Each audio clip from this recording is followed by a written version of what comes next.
بلکہ ایک اور حدیث میں نبی پاک صلی اللہ علیہ وسلم نے فرمایا کہ یہ جو صدقہ ہے نا، ویسے تو سارا ہی صدقہ سایہ بن جائے گا قیامت کے دن. فرمایا ان الصدقہ، نبی پاک صلی اللہ علیہ وسلم صحیح حدیث، ان الصدقۃ لتطفی عن اہلها حر القبور. جو صدقہ کرنے والا ہے نا، جو اللہ کے لیے مال خرچ کرتا ہے، خرچ کرتا ہے، نکالتا ہے، بس دن رات کام ہی ہے. الذین ينفقون اموالهم، جو خرچ کرتے باللیل والنہار، دن رات خرچ کرتے رہتے ہیں. فرمایا خرچ کرتا ہے اللہ کے لیے تو اس کا صدقہ اس کے لیے جہنم، قبر کی گرمی کو بجھا دیتا ہے. اس کا صدقہ لتطفی عن اہلها حر القبور، فرمایا اس کی قبر کی گرمی کو بجھا دیتا ہے صدقہ. اور ساتھ فرمایا انما یستظل المؤمن یوم القیامت فی ظل صدقته، قیامت کے دن مومن کو سایہ نصیب ہوگا. کس چیز کا سایہ؟ اس کے صدقے کا سایہ. جو صدقہ کیا تھا اس کا سایہ، اس کا سایہ اس کے اوپر پھرتا رہے گا. بلکہ ایک اور حدیث میں فرمایا کل امرئ، ہر آدمی، اللہ اکبر، فی ظل صدقتہ یوم القیامہ، فرمایا ہر آدمی کو قیامت کے دن اس کے صدقے کا سایہ نصیب ہوگا. حتی یقضی بین الناس، جب تک لوگوں کا فیصلہ نہیں ہو جاتا. کیا مطلب؟ 50,000 سال کا دن اور قریب آیا ہوا سورج اور کوئی سایہ نہیں. فرمایا اللہ تعالیٰ اس کو اس کے صدقے کا سایہ نصیب کر دے گا.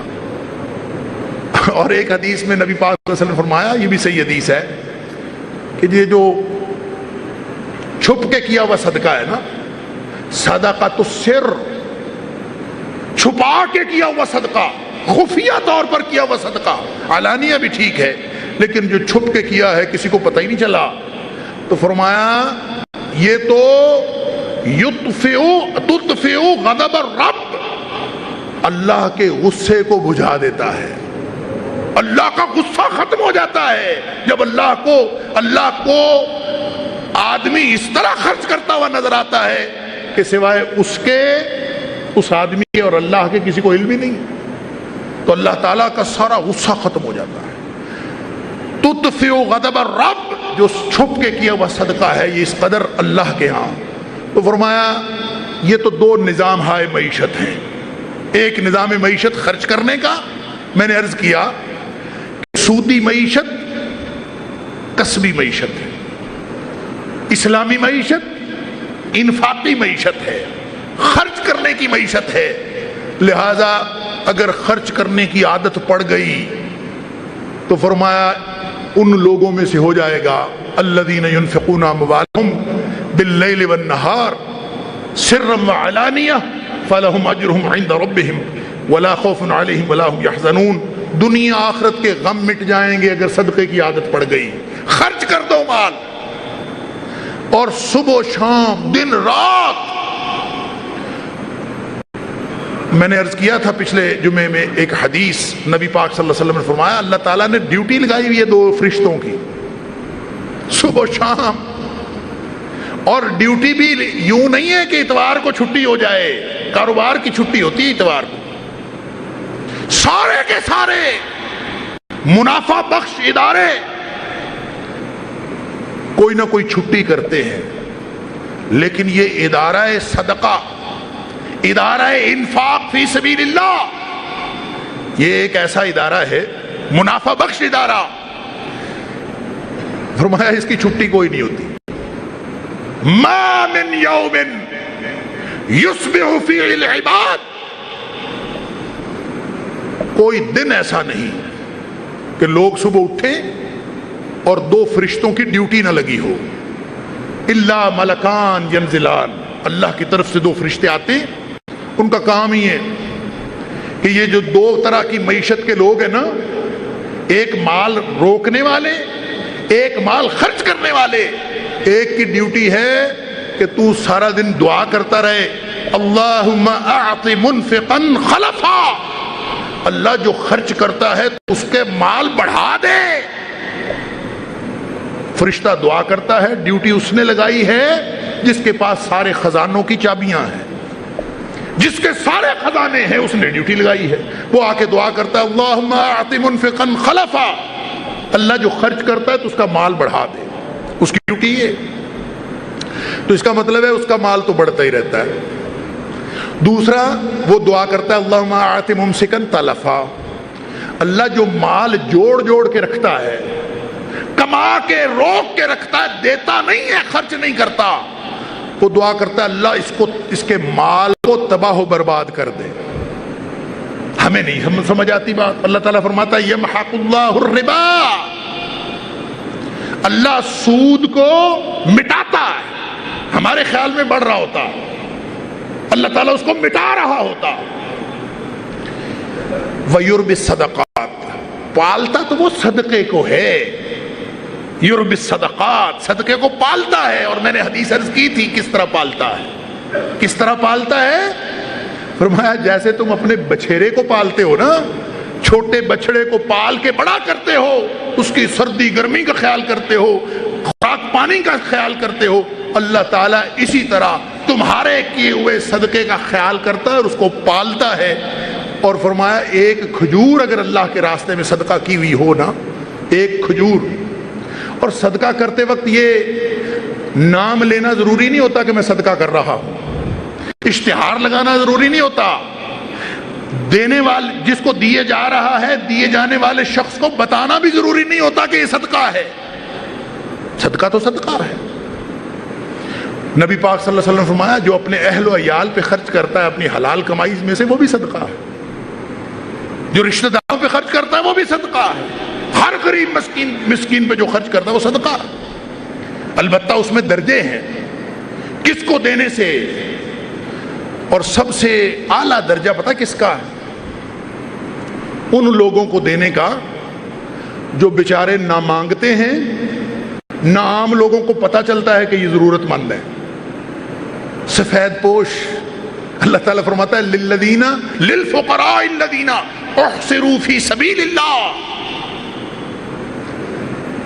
لا یستطیعون ضربا فی الارض، اصل جو ثواب ہوتا ہے صدقہ کرنے کا وہ ان لوگوں کو جو ہیں محتاج، ضرورت مند ہیں، لیکن وہ اپنی کمائی کے لیے ان کا کام ایسا ہے اللہ کے دین کے کام میں لگیں، احصروا فی سبیل اللہ، جہاد پہ لگیں، تبلیغ پہ لگیں، کوئی ایسی دینی ڈیوٹی ہے ان کی، دین کا کام کرتے ہیں، اللہ کے راستے میں رک گئے ہیں، روک دیے گئے، لا یستطیعون ضربا فی الارض، زمین میں گھومنا پھرنا کمائی کرنا اس کا وقت ہی کوئی نہیں ان کے پاس، اللہ، اور ہیں ایسے خوددار سفید پوش، یحسبہم الجاہل اغنیاء من التعفف، ان کی خودداری، ان کی سفید پوشی ایسی ہے کہ جس کو ناواقف آدمی کبھی پہچان نہیں سکتا کہ یہ ضرورت مند ہے،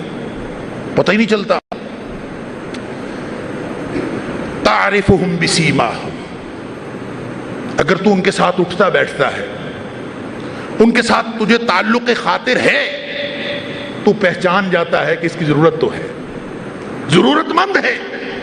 لا یسألون الناس الحافا، مانگتے بھی نہیں لوگوں سے۔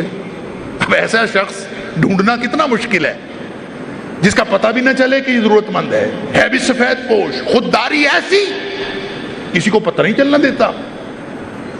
اللہ اکبر، فرمایا ایسے لوگوں کو جو ڈھونڈ ڈھانڈ کے دیتا ہے نا، ظاہر ہے کہ ایسا دیا ہوا جو لینے کے لیے اتنا خوددار ہے، اس کو دینے والا کتنے خفیہ طریقے سے دے گا۔ تو فرمایا پریشان نہیں ہونا، کسی کو بھی دو خفیہ طور پر، کسی کو پتہ نہ چلے، اس شخص کو بھی پتہ نہ چلے جس کو تم نے دیا ہے، تو بھی پریشانی کی بات نہیں ہے۔ وَمَا تُنْفِقُوا مِنْ خَيْرٍ فَإِنَّ اللَّهَ بِهِ عَلِيمٌ، جتنے بھی خفیہ طریقے کی بندوبست کر کے پلاننگ کر کے منصوبہ بندی کر کے تم دو، فَإِنَّ اللَّهَ بِهِ عَلِيمٌ، جس کو دکھانا ہے نا وہ سب جانتا ہے، کسی نے نہیں دیکھا، کسی کو پتہ نہیں چلا، حتیٰ کہ جس کو دیا اس کو بھی نہیں پتہ چلا، تو کیا فرق پڑتا ہے اس سے؟ آپ نے تو اللہ کے لیے دیا نا، فَإِنَّ اللَّهَ بِهِ عَلِيمٌ، اللہ جانتا ہے اس کو جس نے دیا۔ اصل صدقہ یہ ہے، فرمایا جو اس طرح اپنے مال خرچ کرتے ہیں اللہ ان کو پالتا ہے، اللہ تعالیٰ ان کو بڑھاتا ہے۔ یمحق اللہ الربا، سود کو مٹاتا ہے، ویربی الصدقات، صدقات کو اللہ تعالیٰ بڑھاتا ہے، پالتا ہے، اور اتنا پالتا ہے کہ ایک کھجور بھی اگر اللہ کے راستے میں دی ہوئی اپنی پاکیزہ کمائی سے، فرمایا حتی تکون مثل الجبل، وہ بھی اللہ کے ہاں پہاڑ بن جاتی ہے۔ دی تھی کھجور، قیامت کے دن آدمی حیران رہ جائے گا، اس کو یاد بھی نہیں ہوگا کہ میں نے کب کھجور دی تھی صدقے میں، یا کھجور جتنا اس کے برابر کوئی چیز، معمولی چیز، لیکن اللہ کے ہاں اتنا بڑا اجر۔ وما تقدموا لانفسکم من خیر تجدوه عند اللہ هو خیرا واعظم اجرا، جو کچھ بھی تم آگے بھیجو گے نا، جمع کراؤ گے اکاؤنٹ بیلنس میں، تو وہ قیامت کے دن اتنا بڑا اجر ملے گا، اس سے بہتر جو دنیا میں آدمی کماتا ہے۔ اللہ اکبر، اللہ تعالیٰ اس کو پالتا۔ لہذا اس دو طرح کے نظام ہائے معیشت میں اسلام مسلمانوں سے، مومنوں سے یہ چاہتا ہے بس خرچ کرتے رہے۔ اللہ تعالیٰ فرماتے ہیں، اللہ کے رسول صلی اللہ علیہ وسلم نے فرمایا، بخاری مسلم کی حدیث، حضرت عبداللہ بن عمر رضی اللہ تعالیٰ راوی، فرمایا دو ہی تو بندے ہیں جن پر رشک کرنا چاہیے، دو ہی تو بندے ہیں جن پر رشک کرنا چاہیے اور ان جیسا بننے کی کوشش کرنی چاہیے۔ فرمایا لا حسد الا فی اثنتین، دو ہی تو بندے ہیں جن پر رشک کرو، اور رشک کا معنی یہ ہوتا ہے ان جیسا بننے کی کوشش کرو۔ حسد اور رشک، اس میں یہی فرق ہے کہ حسد کے اندر جذبہ یہ کار فرما ہوتا ہے کہ یہ جو نعمت اس کو ملی ہے نا، اس میں بھی آدمی فیسینیٹ ہوتا ہے، اس میں بھی آدمی کو پتا چلتا ہے کہ اس کے پاس بڑی نعمت ہے، آدمی اس سے متاثر ہوتا ہے، لیکن متاثر ہو کر اس کے ذہن میں یہ بات پیدا ہوتی ہے کہ کاش اس کی یہ نعمت چھن جائے، یہ بھی میرے جیسا ہو جائے۔ یہ حسد ہے، اور یہ نیکیوں کو یوں کھا جاتا ہے جیسے ایندھن لکڑیوں کو کھا جاتا۔ اس کی بجائے پازیٹو حسد، رشک جس کو کہتے ہیں، وہ یہ ہے کہ جس کو دیکھا، نیکی دیکھی، اچھائی دیکھی، دل میں جذبہ پیدا ہوا اللہ مجھے بھی ویسا بنا دے، کاش میں بھی ویسا بن جاؤں۔ نبی پاک صلی اللہ علیہ وسلم فرماتے ہیں کہ دو ہی بندے ہیں جو قابل رشک ہیں، اللہ حسد الا اثنتین، کون کون؟ فرمایا ایک وہ آتا اللہ القرآن، جس کو اللہ نے قرآن عطا فرمایا ہے، جس کو قرآن ملا، فَهُوَ يَقُومُ بِهِ آنَاءَ اللَّيْلِ وَآنَاءَ النَّهَارِ، اب وہ دن رات قرآن کے ساتھ زندگی گزار رہا ہے، قرآن پڑھتا ہے، قرآن پڑھاتا ہے، قرآن سنتا ہے، قرآن سناتا ہے، اور پوری زندگی قرآن کے مطابق بنائے ہوئے ہے۔ فَهُوَ يَقُومُ بِهِ آنَاءَ اللَّيْلِ وَآنَاءَ النَّهَارِ، جو دن رات قرآنی زندگی گزارتا ہے، فرمایا یا وہ رشک کے قابل ہے، یا پھر دوسرا وہ آتا اللہ مالن، جس کو اللہ نے مال عطا فرمایا ہے، فَهُوَ يُنْفِقُهُ آنَاءَ اللَّيْلِ وَآنَاءَ النَّهَارِ، اور وہ صبح و شام گن گن کے نہیں رکھتا، بینک اکاؤنٹ نہیں بھرتا، بڑی بڑی جائیدادیں نہیں بناتا، بلکہ وہ ہر وقت اس چکر میں رہتا ہے کہ دن رات خرچ کرنے میں لگا ہوا ہے مال۔ جس کو اللہ کے راستے میں خرچ کرتا دیکھو، فرمایا یہی تو قابل رشک ہے، اللہ ہمیں بھی ویسا بنا دے، اللہ ہمیں بھی مال عطا کرے اور خرچ کرنے کی توفیق عطا فرمائے۔ یہ قابل رشک بات ہے کہ اللہ تعالیٰ مال عطا فرمائے اور اس مال کو خرچ کرنے کی توفیق عطا فرمائے، اور خرچ کرنے سے مال اللہ نے